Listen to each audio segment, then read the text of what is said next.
कैसे हो जानी? Very good morning. गाड़ी में चलते चलते आपके लिए बहुत अच्छा सा पॉडकास्ट बनाने की कोशिश करें। तो सबसे पहले हम लोग बात करते हैं इसके फर्स्ट पोर्शन की, that is related with electrolysis, second will be related with EMF of the cell and third will be conduction. ठीक है, तो पहले की जब मैं बात करता हूँ, कंडक्शन और सेल होगा लास्ट में, तो पहले की जब मैं बात करता हूँ तो पहले में हमारे पास में इलेक्ट्रोलिसिस की बात आती है। तो इलेक्ट्रोलिसिस में 5 पॉइंट आपको याद रखने हैं। पहला पॉइंट, फर्स्ट और सेकंड के जो ग्रुप है उनके किसी भी कंपाउंड का एक्वस सॉल्यूशन का इलेक्ट्रोलिसिस मत करिएगा, क्योंकि उससे वो इलेक्ट्रोलाइज नहीं होते हैं, वो डिस्चार्ज नहीं होते, उनकी जगह पर कौन डिस्चार्ज हो जाती है? हाइड्रोजन हो जाती है।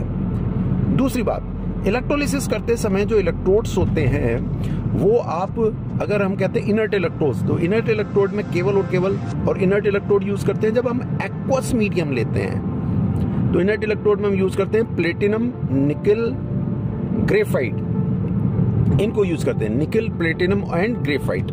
ठीक है, तीसरा और अमेजिंग पॉइंट वो हमारे पास में क्या है कि जब हम इनकी इलेक्ट्रोलिसिस करते हैं तो एक चीज का ध्यान रखे रहेंगे कि हम हाइड्रोजन को स्टैंडर्ड मानते हैं, दैट इज स्टैंडर्ड हम उसका 0 मानते हैं, रिडक्शन और ऑक्सीडेशन पोटेंशियल। ठीक है, साथ में हाइड्रोजन भी इलेक्ट्रोड की तरह यूज होता है, लेकिन वो इस बात पे डिपेंड करता है कि सामने वाले को हमने क्या लिया हुआ है। मान लीजिए हमारे पास में कहीं पर, ठीक है, कोई ऐसा है जो हाइड्रोजन से ऊपर है, तो हाइड्रोजन से ऊपर अगर कोई मेटल है तो उस मेटल को हम क्या मान लेते हैं? एनोड, और हाइड्रोजन को क्या मानेंगे हम उस समय पे? कैथोड। लेकिन अगर कोई मेटल हाइड्रोजन से नीचे है तो हाइड्रोजन एनोड हो जाएगा और वो आपका कैथोड हो जाएगा। ठीक है, तो ये हमारे पास में पॉइंट नंबर कौन सा था, चलो भूल गया मैं तो।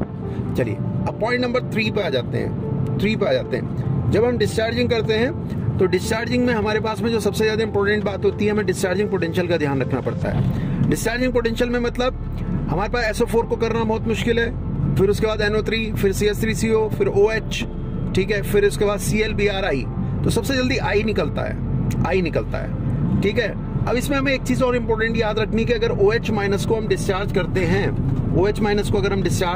तो वो डिस्चार्ज करने पर H2O और O2 देता है। तो ये पॉइंट नंबर 3 हो गया।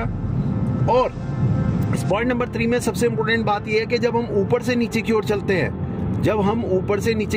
तो नीचे वाले को आप रिप्लेस कर देते हैं। ठीक है, नीचे वाले को रिप्लेस कर देते हैं, इसीलिए सबसे अच्छे रिड्यूसर जो होते हैं वो ऊपर वाले होते हैं और सबसे अच्छे ऑक्सीडाइजर जो होते हैं वो नीचे वाले होते हैं। इसमें आप हैलोजन की थ्योरी भी लगा सकते हो, जैसे फ्लोरीन ज्यादा अच्छा ऑक्सीडाइजर है, क्लोरीन से क्लोरीन ज्यादा अच्छा, ब्रोमीन से ब्रोमीन ज्यादा अच्छा, आयोडीन से। तो ये क्या कर सकते हैं, सामने वाले को ऑक्सीडाइज कर देते हैं। फ्लोरीन कर देगा क्लोरीन आयन को, क्लोरीन कर देगा ब्रोमीन आयन को, ब्रोमीन कर देगा आयोडीन आयन को। इस तरह से भी चीजों को हम याद रख सकते हैं।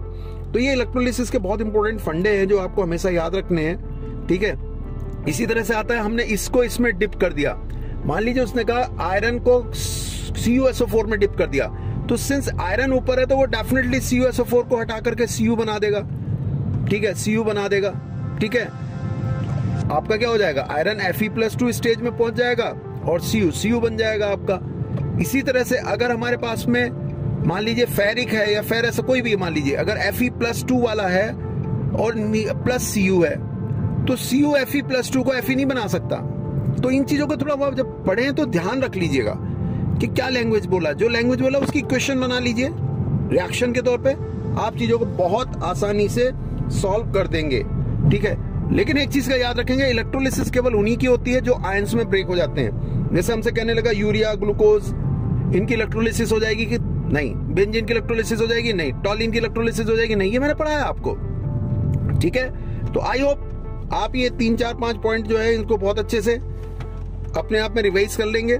लेकिन इन चीजों को करते समय बस इतना याद रखना है कि जैसे मान लीजिए वाटर की इलेक्ट्रोलिसिस करते हैं तो H+OH- होता है, H+ जाएगा आपका कैथोड पे और OH- जाएगा एनोड पे, O2 निकालेगा। तो इस तरह की लैंग्वेजेस को आपको हमेशा याद रखना है।